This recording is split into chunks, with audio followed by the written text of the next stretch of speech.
Hello, how's everybody doing today? Today we're going to do another question and answer. The question I've got multiple times is, does the Bible endorse slavery? Remember, if you guys would like me to come speak at your church, or if you have any questions, you can email me at godsohman@gmail.com. So the question was asked to me, does the Bible endorse slavery? And they put down the verses Leviticus 25:44 through 46. And they quoted out of the NIV Bible. So let's see what it says. Leviticus 25:44. Your male and female slaves are to come from nations around you. From them you may buy slaves. You may also buy slaves of the temporary residents living among you and members of the clans born in your country, and they will become your property. You can also bequeath them to your children as inherited property and can make them slaves for life. But you must not rule over your fellow Israelites ruthlessly. So, like I said, they quoted the NIV Bible, but I wonder what the King James says about the same thing. Leviticus 25:44. Both thy bondsmen and thy bondsmaids, which thou shalt have, shall be of the heathen that are around you. Of them shall you buy bondsmen and bondsmaids. Moreover, of the children of the strangers that I do sojourn among you, of them shall ye buy, and of their families that are with you, which they begot your land, and they shall be your possession. And ye shall take them as inheritance for your children after you, to inherit them for possession. They shall be your bondsmen forever. But over your brethren, the children of Israel, ye shall not rule one over another with rigor. So there's only one mention of the word slave in the King James Bible, and that's Jeremiah 2:14. And it says, is Israel a servant? Is he a homeborn slave? Why is he spoiled? And there's only one mention of the word slaves, plural, in the King James, and that's in Revelations 18:13. And cinnamon and odors and ointments and frankincense and wine and oil and fine flour and wheat and beasts and sheep of the horses and chariots and slaves and the souls of men. There are only 37 verses talking about bondage, but they're mostly talking about what Egypt did to God's people. God had already shown his hatred towards owning another man, or slavery. Exodus 21:16 says, and he that stealeth a man and selleth him, or if he found in his hands, he shall surely be put to death. The word slavery is the problem. In the Bible, it's actually servant, and it's more like a man taking a job for work off a debt. It's not 19th century slavery that happened in the South. What the passage really says in a real Bible says, and if thy brother be waxen poor and fallen of decay with thee, when thou shalt relieve him, yea, though he be a stranger or a sojourner, that he may live with thee. Take thou no usury, which is interest, of him, or increase, but fear thy God, that his brother may live with thee. So is a man working off a debt a slave? This is a man working off a debt, just like everyone else does today, except they don't charge interest. So basically this man's poor on his luck, he's having some problems, he finds a rich man and he says, hey listen, I'm going to go ahead and work for you for X amount of time if you pay off my debt, or if you give money so I can take care of my family. It's not what they call 19th century slavery. He could decide to stay with his boss for life, and he could be marked as such. In Exodus 21:5 it said, and if thy servant shall plainly say, I love my master, my wife, and my children, I will go not out free. Then his master shall bring him into the judges. He shall also bring him to the door, unto the doorpost, and his master shall bore his ear through with an awl, and he shall serve him forever. So they'd usually go over to the doorpost, and they'd take an awl or an ice pick, and they'd put a hole in their ear. And everybody from then on would see that this person has a hole in their ear. That means that they're serving their master for life. Leviticus 25:37. Thou shalt not give him the money upon usury, nor lend him thy victuals for increase. Victuals is basically food, so don't charge this guy extra for giving him food. I am the Lord your God, which brought you forth out of the land of Egypt, to give you the land of Canaan, and to be your God. And if thou brother shall dwell with thee, be waxen poor, and sold unto thee, thou shalt not compel him to serve as a bondservant, but as a hired servant, and as a sojourner, he shall be with thee, and shall serve thee until the year of Jubilee. And so there's a year of Jubilee in the Hebrew. Basically, every 50 years was a year of Jubilee. And in the year of Jubilee, everything that was owned went back to the original owner. So if you bought somebody's property, at the year of Jubilee, you had to give that property back to the original owner. And in the same chapter, verses 50, 52, 54, has a lot to say about the year of Jubilee, canceling about all debts. So back to Leviticus 25 and verse 41, then shall he depart from thee, both he and his children with him, and shall return to his own family, and unto the possession of his fathers shall he return. Is working 9 to 5 to pay off a debt slavery? I mean, working 9 to 5 to pay off a debt is what we do every day. Do you consider that slavery? Walmart employs 1.5 million people in the United States alone. Are these workers slaves? You know, Walmart's the biggest employer of the United States. Look at all these little blue areas. Those are the biggest employers in those states, Walmart. Is a person working for food to stay alive a slave? Is a person working to pay off a loan for their car a slave to the bank? Is a person working to pay off a student loan a slave to the bank? Now look at this over here. Student loan paid faithfully for 23 years. Borrowed $26,400. So far I paid back $32,700, and I still owe $45,000. You know, that to me is kind of slavery. Sports players are bought, traded, and sold. Are they considered slaves? This is the weirdest trade in NBA history. This guy was sold for a copy machine. In colonial America, it was quite common for people to indenture themselves for a set number of years, and they would clothe, feed, and house them. You know, this right here, the history detective says, indentured service in the United States. Indentured service first arrived in America in the decade following the settlement of Jamestown by the Virginia Company in 1607. The idea of indentured servitude was brought to a need of cheap labor. The earliest settlers soon realized that they had lots of land to care for, but no one to care for it. With the passage to the colonies expensive for all but the wealthy, the Virginia Company developed a system of indentured servitude to attract workers. Indentured service became vital to the colonial economy. The timing of the Virginia colony was ideal. The 30-year war had left Europeans' economy depressed, and many skilled laborers and unskilled laborers were found without work. A new life in the New World offered a glimmer of hope, and this explains how 1/2 to 2/3 of the immigrants who came to American colonies arrived to be indentured servants. Servants typically worked for 4 to 7 years in exchange for passage, room, board, lodging, and freedom dues. While the life of indentured servant was harsh and restrictive, it wasn't slavery. Biblical servitude was very similar to becoming an indentured servant with rights. Slaves were forever, while indentured servants had a contract in exchange for passage to North America and food and shelter upon arrival.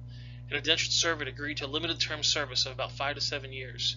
They were usually from the lower class of English society and therefore had little to lose. Slaves worked against their will. Indentured servants worked willingly. Slaves were forced into slave ships to come to the New World to be sold. Indentured servants willingly signed a contract to work in exchange for food and shelter. Biblical servitude was very similar to being an indentured servant with rights.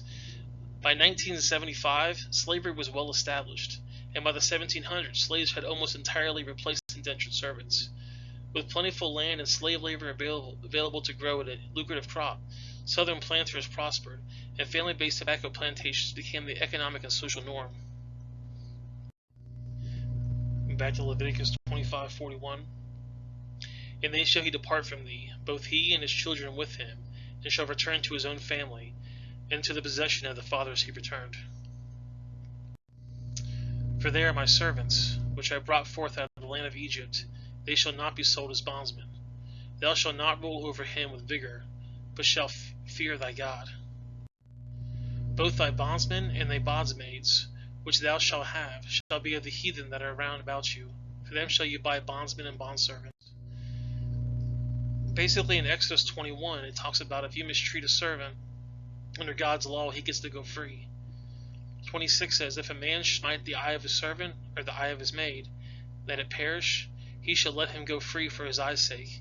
And if he smite them out of manservant's tooth or his maidservant's tooth, he shall be let free for his tooth's sake.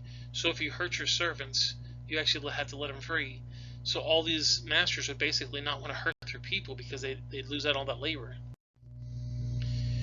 Exodus 22:21 says, thou shalt neither vex a stranger nor oppress him, for you were strangers in the land of Egypt.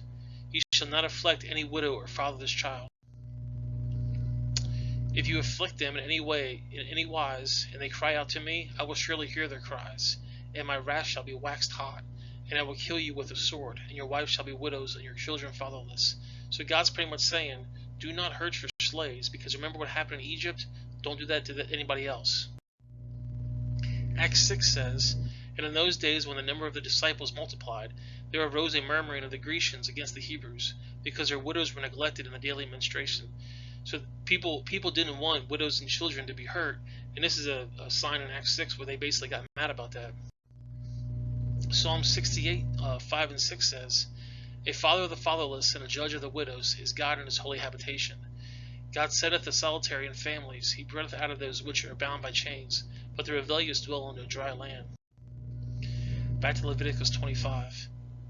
Moreover, the children of the strangers that you do sojourn among you, of them shall you buy, and of their families that are with you, which they begat your lands, and they shall be your possession. So you're saying that strangers from around you, you can actually, you can basically have them be your servants. And then in 46 it says, and ye shall take them as an inheritance for your children after you, to inherit them for possession. They shall be your bondsmen forever. But over your brethren, the children of Israel, ye shall not rule one another with vigor. So it's saying the people in Israel have to be released every 50 years for the year of Jubilee, but not the strangers. So if they have a debt to pay, you can go ahead and keep them until that debt's paid. And if a sojourner or stranger wax rich by thee, and thy brother that dwelleth by him wax poor, and selleth himself to the stranger or sojourn by thee, or to the stock of the stranger's family, after that he is sold, he may be redeemed again. One of his brethren may redeem him. So it's saying if somebody owes a debt and you become a servant, you or somebody else you know can pay that debt, and then you are no longer a servant, you're free again. People can be poor in many ways. You could be lazy, have bad health, you could have theft, war, or pestilence. Proverbs 10:4 says, he becometh poor that he dealeth with a slack hand, but the hands of the diligent maketh rich. So if you're kind of being lazy, you have a slack hand, you can go poor. Proverbs 21:17 says, he that loveth pleasure shall be a poor man. He that loveth wine and oil shall not be rich. So if you like pleasurous things, like you pay for pleasure, or maybe like gambling or something like that, you can lose all your money by doing that. Leviticus 25:49, 40, 50, and 51 says, either his uncle or his uncle's sons may redeem him, or any that is nigh of kin to him of his family may redeem him, or if he is able he may redeem himself. And he shall reckon with him that he bought him for the year that he was sold to him, for the year of Jubilee, and the price of his sale shall be according to the number of years, according to the time of a hired servant shall be with him. If there be yet many years behind him, according to them he shall give against the price of his redemption out of the money that he was bought for. So what it's pretty much saying for is they're going to say, okay, you want to buy this guy, he owes, basically 4 more years with me. And so they'll say, okay, you want to buy him. They're going to calculate how much the guy's worth times, the year of Jubilee, and that's how much you can buy the person for. Is a person serving a prison sentence a slave? Absolutely. Somebody serving a prison sentence is a slave. And America has the largest prison system in the world. You can actually see right here. The next two biggest is Russia and China, and those two combined still does not equal how much America has. In the Bible, there's no prison. You only get one of 3 things. You either get a fine, you get beaten, or you get put to death. And slavery is common all over the world today. Are they concerned about this, or a command that happened 3,600 years ago? In what country is slavery still legal? Slavery was legal in most societies at some time in the past, but it's now outlawed in recognized countries. The last country to officially abolish slavery was that country in 1981. Nevertheless, there are estimated 40.3 million people worldwide subject to some kind of form of modern slavery. India is first with 8 million people, then China at 3.6 million, Russia at 794,000, Brazil at 369,000, Germany at 167,000, Italy at 145,000, United Kingdom at 136,000, France 129,000, Japan at 37,000, Canada at 17,000, and Australia at 15,000. And despite being illegal in most nations, slavery is still present today in several forms. So here are some points to ponder in the response to the question. You need to get right with God in the Bible before you start criticizing. Then you got to define what the word slave really meant to people 3,600 years ago. God did not create or endorse 19th century type slavery.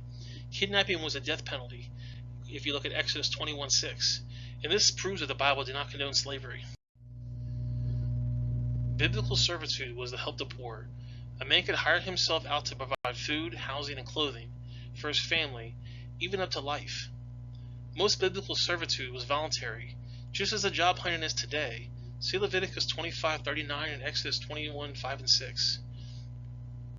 And then, servants were set free after working 6 or so years, or someone could pay off their debt and free them. And when they were released, the masters supplied their needs, Deuteronomy 15:14. And masters were commanded to treat them with respect, Leviticus 25:39 and 40. And if a master mistreated a slave, he would be punished, Exodus 21:20. But anyways, guys, I appreciate you guys watching my video. If you guys have any questions, you can email me at godsohman@gmail.com. You can comment on this video, or you can email me. And what are your guys' thoughts? Do you have any idea of what you guys think about this? Let me know in the comment section. Have yourself a great day.